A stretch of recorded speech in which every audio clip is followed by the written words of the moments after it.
In this two-parter tier list series, I'm going to be doing a tier list breaking down every JPEG Mafia album under the sun. And this first part, I wish to do and focus solely on every Devon Hendryx album slash project release during the time period that he was under that alias.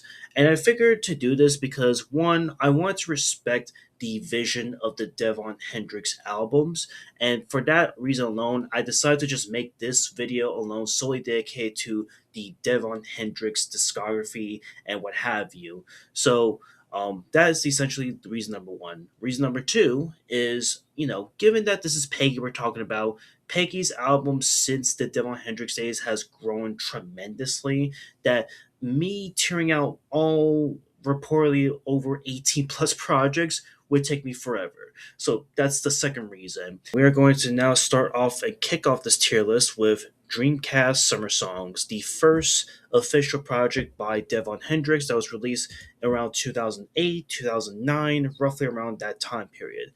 And this is considered by many to be the one that may have started Vaporwave, the genre itself. However, Peggy himself, even to this day, has always come up forward saying that he wasn't the one that's pioneered vaporwave. He was essentially a part of it, and that this project released during the time period was just pure coincidence.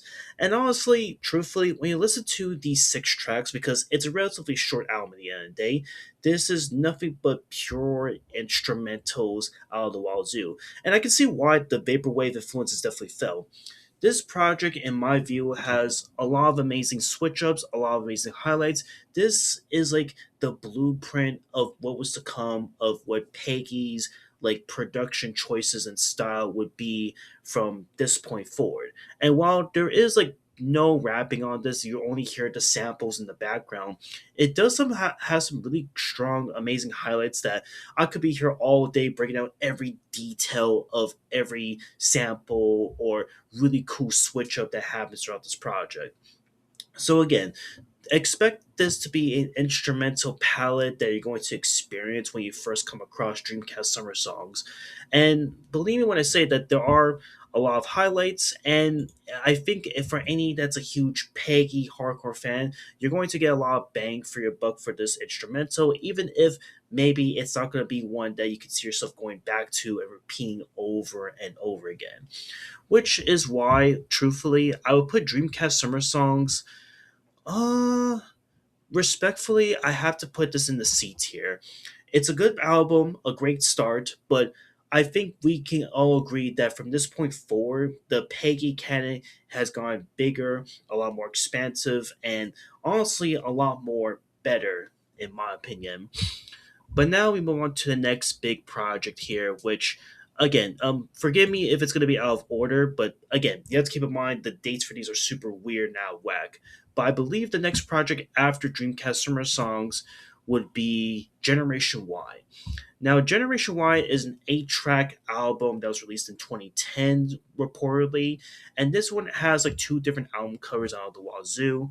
This one has songs like Light Bulbs, which I think is a pretty good highlight off of the project, and then you have three songs involving Operation with Operation Kill Hannah Montana, Kill Luke Scott, Kill Chet Hayes, and some pretty underrated tracks in the Devon Hendryx catalog. Now, with that being said, this is one of those few projects that you appreciate in the grand scheme of things, like Dreamcast Summer Songs. The instrumentals still like hit really well. I also love the final track off of this thing with "End to the Means," which is a track that he originally recorded back in 2009, reportedly. If you even look into the his old YouTube page, and like I said, this has like a lot of like the witty lyrical humor that you would come to know during the Devon Hendrix era. Even though it doesn't leave a lot of impact, it does leave a lot to be desired. This is again another project that I would also recommend checking out if you have the chance to dive into the Devon Hendrix back catalog, as I do think that this is a project that was just held back by the fact that it didn't feel like this was Peggy like fully up on his own, fully confident, etc. But like I said, solid project nonetheless for like one to one, like continuing the momentum where Dreamcast Summer Songs started. So for that, I would probably put Generation Y easily in the C tier. Next on the list will be Joe Chill World, his 2011 project. Now, this one right here actually has like multiple versions of this project, and there's probably the one you've listened to that is all over like YouTube as of right now. But for the sake of this one, I'm going to be talking about the OG version, which contains three additional tracks off of here and an actual spin verse off of the Sabbath School track at the very beginning. So again, Joe Chilwell, in my view, feels like we finally get to see a glimpse of Devon actually like taking his craft a little bit more seriously, showcasing a lot of what he learned from his last two projects. But now we get to see him like rap at full throttle, full of confidence, and a little bit like up there and high, almighty, what have you. And again, songs like The Laughing Man, Sav School is really good. Neon Kitchen, along with I guess a reinterpretation of Neon Kitchen is also a highlight, which will be carried over into future Devon Hendryx tracks. Montebello High School Prom is also a really nice one. The Power of Madonna, I would honestly think is super, super good. The fact that he was able to flip a classic Janet Jackson track off of this song is also really good. Game of the Century and 1989, aka Michelle's song, is also another highlight that, for me, was a really good way to wrap up the OG Joe Chillwood album. What I can definitely say about this project too is that, again, it's a short, sweet cloud rap album that was actually like one of the many early stages of what Peggy was trying to go for, and I feel like it was running off that cloud rap wave trend that was really big around this time period, like artists like A$AP Rocky and Lil B was popping off during this time. So again, with Joe Chill World here, this is like a must listen to project, and for me, this is like a huge step up considering that he took what he learned from his first two projects and applied it here spectacularly with this one right here. So for that reason alone, I feel like Joe Chowo should easily be, honestly, this would be in the B tier for me. It's a really good solid project. I don't really have much complaints about outside of the fact that I feel like it just gets better and better from here. And of course, we move on to the next project, which also came out back in 2011, possibly a little bit earlier though, with the Devon Hendryx and Enzo Sinatra collab, Lisa. So this one right here, if you don't know Enzo Sinatra, you may know him for now as Dat Piff Mafia, who was actually featured off of Peggy's recent set of projects. And look, man, truthfully, personally, I really like this Lisa album collab. It's such an underrated project in the Devon Hendrix catalog that doesn't get a lot of attention, a lot of talk around because, again, this project showcases the early chemistry of Peggy and Dat Piff actually collaborating and showcasing that they can bounce off each other with the rhyme schemes and work with some really good production under their belt. Again, songs like Lisa, White Girls, Cam Newton, even like the funny tracks like Wendy's Lunch Break, Hot Pockets is also really nice too. Again, it's 8 tracks long. It's really short. It really gets to the point, and to me, it showcases like the early stages of these two artists collaborating and would essentially like collaborate and still work with each other to this day. So again, I think the Lisa album for me is pretty underrated. I would actually say this is like a solid B tier in my view. Now let's wrap it up with his 2012 album or EP, the Heart Emoji EP. This one right here is relatively short, just like the Generation Y EP and Dreamcast Summer songs, with 7 tracks under its belt.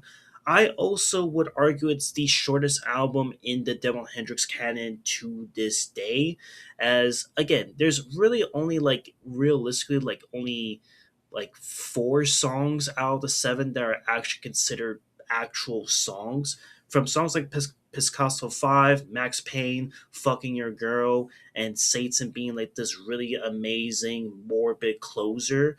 I feel like this Heart Emoji EP, in my view, in the context of what we have here, was setting a darker tone of what would be his final project released under the Devil Hendrix moniker, which we'll get into. For me, though, this is a project that unfortunately felt like a bit of a step backwards from what we saw Peggy, or sorry, Devon applying from Joe Chill World. Whereas, again, these projects respectfully were like actually him like doing what he loved and he was full of confidence. I don't know. This one for some reason felt like it was missing something. Like it was missing some kind of flow, some kind of momentum to keep it going. And I don't know, sure enough, it does have its highlights, it does have its reiterations, and yes, I will admit Picasso 5 does come back in the back end of the Ghost Pop Tape album in the deluxe edition of it, if I'm not mistaken. But I don't know, the Heart Emoji EP, it's an okay project, but I would argue this is probably one of the weaker projects that you would go back to. Still, despite that, I will say that it does have some strong highlights, strong production values, and it continues the momentum where Peggy is going. But in a tier list like this, I would honestly put this in the D tier and leave it at that. As we will now go on to, I believe, his 2012 project, the Rockwood Escape Plan. Now, this one right here is arguably the longest project in the Devon Hendryx canon, rivaling that of the Ghost Pop tape. And this one right here feels like Joe Chill World, but if it was much longer, more expansive, and taking a lot of what you recall from Dreamcast Summer Songs and Generation Y, and it's applied tremendously and beautifully. It shows a lot of, again, hidden potential that Devon Hendryx had to offer. It has some amazing highlights too, like the song King and I Love You Hip Hop, I Can't Be Your Girlfriend, Project Birdie and Project Birdie Part 2, which is like a two-parter where one song is just a pure instrumental galore, and the other half is just Devon just rapping like really, really good, really smoothly. The song "Gone Earrings" is also another highlight. Blue China, Pussy Number One, which was the start of this Pussy series, even though I don't know where Pussy Number Two is in the Devin Hendrix series. I don't know. Who knows? I couldn't find it though. Um, from there, we have songs like Andre Pellegrini Runaway, The 27 Club, which would then get reinterpreted, redo once again off of his 2016 album Black Man Carson. And then, of course, Generation Y, 1989, Toonami, Deuce Comrades are really nice, strong closers. To me, this is like a really interesting project to be released from Devon Hendrix, as this really showcases like a more at least hopeful side of Devon, but also showcasing like that dark grittiness that was kind of foreshadowed of what was to come in the next project that we'll be talking about soon. Definitely the best that Devon Hendrix had up until that point. And to me, this felt like a complete project that could rival that of like every maybe like the modern day Peggy albums to come out past this point. But and who knows, right? For me, the Rockwood Escape Plan is just a solid project all around, which is why easily in the A tier. It's super close to being an S, but I have to put in the A tier because I think we already know what the S tier is going to be. And then, of course, to wrap it up, we have the 2013 album, The Ghost Pop Tape, which will be the final Devon Hendrix album to be released under the moniker before we would get the transition to JPEG Mafia that will come out a couple years later. Now, I think we're just going to cut to the bullshit. The Ghost Pop Tape, easy S tier. I mean, the fact that I'm talking about every Devon Hendrix album in this tier list is saying a lot. This is not only a project that I think is super ahead of its time when this first came out, but simultaneously, this was the project that really helped me personally through such a dark time, especially given that I was super alone and I only had the internet as my plaything and what have you. And again, there are so many highlighted songs over here that it makes the Ghost Pop tape just a standout. Not only is it a huge departure from what we last saw from Rockwood Escape Plan and Joe Chill, which was more upper, more happy, more cheerful. This is the polar opposite, where it's just really dark, really depressing, and you're just stuck in this endless loop of depression, which is the best way I can compliment this album. It's super good. It's a massive highlight. I can also see why this is also a top five among hardcore JPEG Mafia fans, but again, I can't deny that this is a project that is worth checking out if you have the time. And I understand that this project isn't going to appeal to everybody, which is understandable. But this project was, again, like every Devon Hendryx project up until this point, these were the blueprints of what will be passed over in future JPEG Mafia projects to come out soon after. And what's really funny too, and I decided to throw in this little bonus nugget here, we would then get a Ghost Pop tape remake or remaster that came out a couple years ago. And to me, it's basically just the same songs, albeit just remastered. It's maybe the production switched up a little bit, maybe some parts of certain songs is changed up or removed. And to me, I feel like this is one that I'm a little bit on the fence with even to this day. And I can see why it was changed and edited the way it is, because it doesn't sound like the OG Ghost Pop tape, but for its ambitions and trying to be like a remaster, I do respect it for its time. And at the end of the day, if there's only one person that can redo and remaster the Ghost Pop tape by Devon Hendryx, it would be the man himself, Devon Hendryx, aka JPEG Mafia. For me, though, the remastered Ghost Pop tape, I would honestly put this in the solid B tier. Pretty good remaster, but I would prefer the OG over the remastered one, if that makes sense. But it's one that I would tend to re listen to because it's something to appreciate. And with that being said, that's pretty much going to be it. This is essentially my tier list of every Devon Hendryx project out of the wazoo. And again, there's no JPEG Mafia albums. That will be another video that we'll be talking about and diving into in the near future. And that's it. Just want to simply yap and talk about this, and I'll see you on the next one. Later.